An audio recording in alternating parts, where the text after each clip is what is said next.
Nagpapasalamat ako sa ating Panginoong Hesukristo na nagbibigay sa akin ng lakas. Dahil itinuring niya akong karapat-dapat na maglingkod sa Kanya. Kahit na noong unay nilapastangan, inusig at nilait ko siya.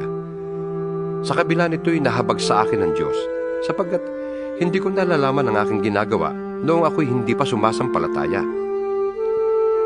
Sumagana sa akin ang kagandahang loob ng ating Panginoon at ipinagkaloob niya sa akin ang pananampalataya at pag-ibig na natatagpuan sa ating pakikipag-isa kay Kristo Jesus. Totoo ang pahayag na ito at dapat paniwalaan ng lahat, na si Kristo Jesus ay dumating sa sanlibutan upang iligtas ang mga makasalanan, at ako ang pinakamasama sa lahat.